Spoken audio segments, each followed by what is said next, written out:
mystery, murder, and magic. And here's your host, Andrea.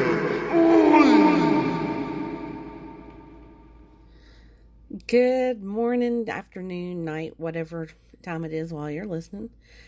Thanks for joining me today. This is the second episode, and we're going to talk about a little town in Florida called Cassadaga.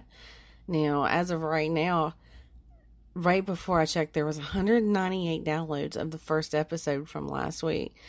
So I want to thank you guys for that. It don't sound like a whole lot, but for it to be a brand new podcast, I was thrilled when I saw that number. Now, my oldest son, he had planned on joining me for this one, but over the holiday last week, one of his friends passed away, so he's just not really feeling up to doing it. I do want to send out my thoughts and prayers to that family and all his friends. I'm sure that the holidays is not a good time. There's really not a good time to lose anybody, but it seems like it hits harder when, it happens over the holidays. Well, a couple of weeks ago, in a Facebook group I'm in, someone mentioned the Devil's Chair in Florida in the comments on a post about local legends. Have you ever heard of it? I hadn't until then, so it was pretty new to me. So the comment that they mentioned this chair in didn't go into any detail, so I decided to look into it for myself. Now, originally, I had planned on this being just about the Devil's Chair, but when I started digging for more information, it evolved into more. The entire town that the Devil's Chair is located in is very fascinating. The town I'm talking about is Cassadaga, Florida. Cassadaga is one I wasn't familiar with either, but it's located in Volusia County, and it sits just a bit southwest of Daytona. Cassadaga was established in 1894 by George P. Colby, who was a trance medium from New York. And Cassadaga is basically a community of spiritualists where most of the residents are psychic mediums. The official town slogan is "Where Mayberry Meets the Twilight Zone." I haven't visited it, but it's just been added to my bucket list. Now, if you make the trip to Cassadaga, be sure to check out the Cassadaga Hotel. The hotel's website doesn't even deny the fact that it's haunted and says that the spirits are friendly. And it's not just a place to rest your head for the night. They have seminars, classes, readings of all kinds, crystal and other types of healing, a gift shop, a restaurant, and looks like a whole lot more. I do think I remember seeing that hotel was built in the 1920s. Now, it's no longer part of the Spiritualist camp there in Cassadaga, but it's privately owned and operated. So there's that, and if you decide to stay there, and there's also a couple of bed and breakfast inns in that area. Now, another cool thing that you can do when you visit Cassadaga is the Encounter Spirit Night Tour on Saturdays. The tour is 2 hours long, and it'll take you to paranormal hotspots.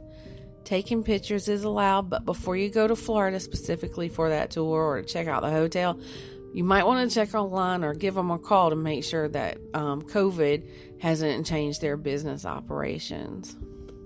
Now, let's talk about that Devil's Chair itself. So, it's located in the Cassadaga Cemetery, and that borders the town of Cassadaga and Lake Helen. It's just off exit 114 on Interstate 4. The story of the chair's origin goes something like this. It's said that the chair had been built for an elderly man whose wife and daughter had died in a fire and were buried in that cemetery. Now, I can't find a year like when that happened or their names or anything like that. This is just the one story that I did find of where the chair came from. Now, that elderly man, he would spend hours every day sitting in the chair visiting, his wife and daughter's graves. When he passed away some years later, other people visiting the cemetery would catch a glimpse of the man sitting in the chair and then disappear. Now, how that got connected to the devil, I'm not sure. I did also read that building such chairs at graves was customary back in that time period, but I do have to say that of all the really old cemeteries that I've ever visited, I don't remember ever seeing one. Now, the chair isn't just like an ordinary chair. It's pretty big, and it kind of looks like a bench. But it's made from bricks and kind of looks like a throne with a high back and armrest. The seat itself is made from concrete or cement.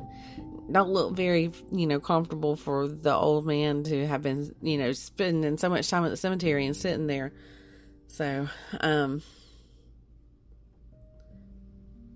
maybe he took a cushion. I don't know. But anyway, so now is a popular spot for those who want to test their luck. And local legend says that those who dare to sit in the devil's chair will hear the voice of the devil himself, the Prince of Darkness, whatever you choose to call him. Now, when I say Prince of Darkness, I'm not talking about Ozzy Osbourne. I'm talking about the devil. It's even been said that visitors to the cemetery can hear the voices of demons in their heads until they leave. And when I was thinking about that, I was wondering if, how sometimes you're going somewhere and you get yourself worked up. So, I don't know if maybe that gets in their heads and, their imagination takes over, or if they actually hear the voices of demons. I thought, that was pretty crazy. Now, another legend that I thought was pretty cool about the devil's chair says that if you sit a cold beer on the seat and leave it, when you return the next day, the bottle is empty, but it hasn't even been opened. And there's a brewery there in Florida called Red Cypress Brewery, and they have an IPA named Devil's Chair. Now, some locals have reported seeing dark figures in the shadows, and some of them have even reported being attacked. There was a reference in one of the articles that I read about the Devil's Chair that said that there's pictures of deep slashes on people's arms and backs. But when I looked for those pictures online, I couldn't find anything. I just kind of hit a dead end. All I found was that reference.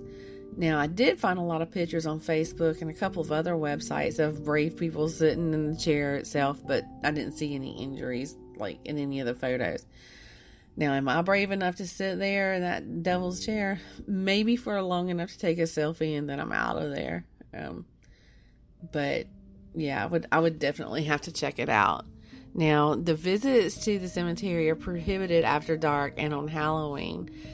Now, at Halloween, there's also guards posted at the gates because there's been a lot of vandalism to graves on that spooky night of the year. Now, you should know that if you do decide to visit the Spiritualist camp, you need to do it before dusk because the residents there don't take very kindly to visitors after dark, but it's for good reason.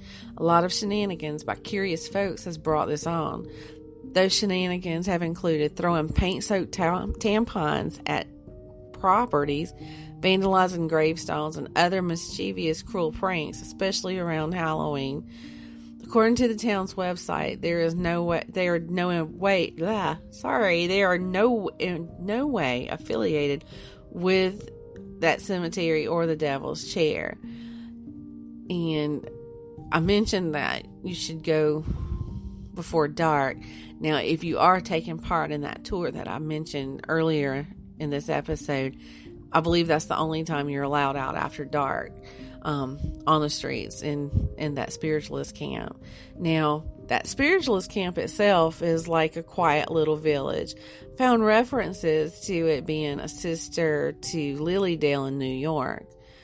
There's a welcome center located in the bookstore, and there you can find information on current events taking place on the property.